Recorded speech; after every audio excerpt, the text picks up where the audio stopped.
আমরা তার প্রশংসা করলাম, আল্লাহ পাকের প্রশংসা করেছি। আগামী বছর আমরা পারবো আটটি জুমা আমরা পাবো, এই গ্যারান্টি আর আছে? তারও শক্তি নেই। এই জন্য শুকরিয়া আদায় করবেন আল্লাহ তাআলা। শুকরিয়া আদায় করার কারণে আল্লাহ তাআলা আগামী বছর আপনাকে আমাকে হায়াতে বরকত দিয়েই আল্লাহ তাআলা আমাদেরকে এবারটা সুযোগ করে দিয়েছে। সুবহানাল্লাহ।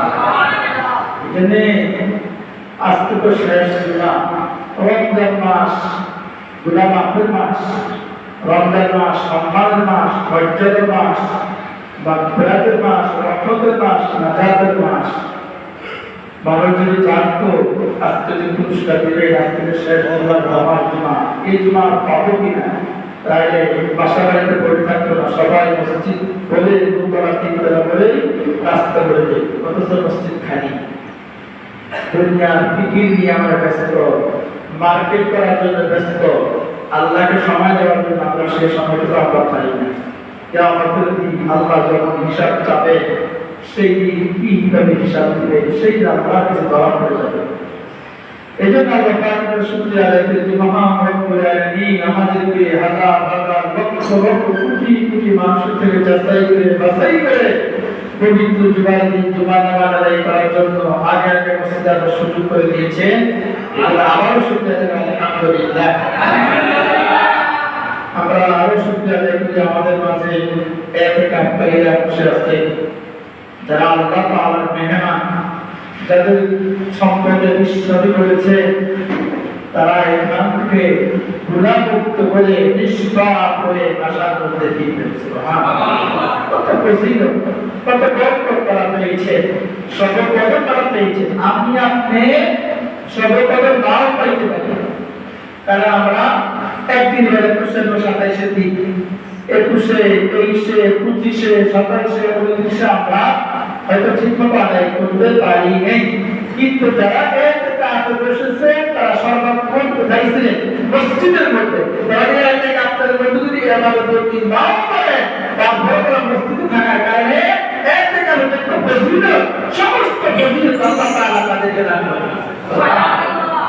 এত মানতে পারে না, এদেরকে আল্লাহ কবুল করেছে, বিদায় মসজিদে রেখেছে। আল্লাহ তাআলা আমরা এদের জন্য দোয়া করব, এদের থেকে আমরা দোয়া চাবো। আজকে শেষ দিন, রমজানের শেষ দিন, এদের থেকে আমরা দোয়া চাবো, আমাদের জন্য একটু দোয়া করে আপনাদের দোয়া শহীদ করে আমাকে রেখে কিয়ামতের দিন আল্লাহ তাআলা আপনাদেরকে পুরস্কার দিবে।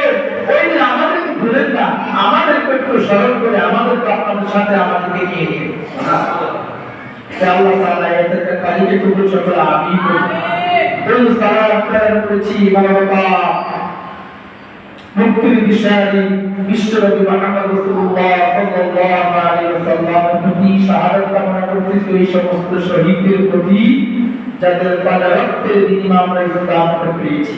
সম্মানিত মুসলিম, রমজান মাস গুনাহ মাফের মাস, নাজাতের মাস, মাগফিরাতের মাস, রহমতের মাস। রহমত বরকত আমাদের থেকে বিদায় নিয়েছে, নাজাত আসতে শেষ দিন আমাদের থেকে বিদায় নিয়ে যাচ্ছে। আগামীকাল ঈদ আসতেছে, আমরা তো আনন্দ করতেছি, মার্কেট করতেছে, নতুন জামা পরবে, ছেলের জন্য জামা কিনতেছে, মেয়ের জন্য, স্ত্রীর জন্য, ভাইয়ের জন্য, বোনের জন্য, মায়ের জন্য, বাবার জন্য মার্কেট করতেছে।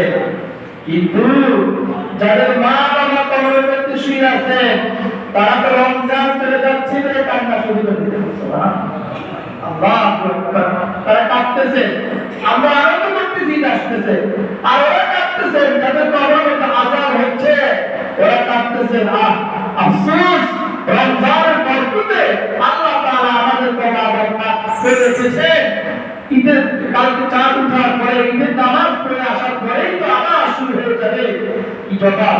বিশ্বনবী বলেছেন, ওরে বান্দা বান্দি যদি জানতো কবরে যারা আছেন তাদের আযাবের খবর যদি জানতো, তাহলে কোন বান্দা বান্দি দুনিয়া করতে খেয়াল তামাশা করে হাসি তামাশা করতে কাঁদতো না। আমরা জানি না, আমরা শুনি না, কিন্তু আল্লাহ পশুগুলি গরু, ছাগল, ভেড়া, কুকুর ওদেরকে যখন কবরস্থানে বাঁধে থাকতে পারে না, ওরা জানে, ওরা শুনে, ওদের কানে মধ্যে আযাব, যে কবরে আযাব হয়ে থাকে ওদের কানে আসে। দেখবেন পুরো গরু, ছাগল কবরস্থানে থাকে না, চলে আসে, লাফাইতে লাফাইতে চলে আসে, আসে না? কোন বড় একটা বাইরের অবস্থায় থাকতে চায়, ওরা আল্লাহ তাআলা তাদের কাছে অনুরোধ শক্তি যে তারা জানতে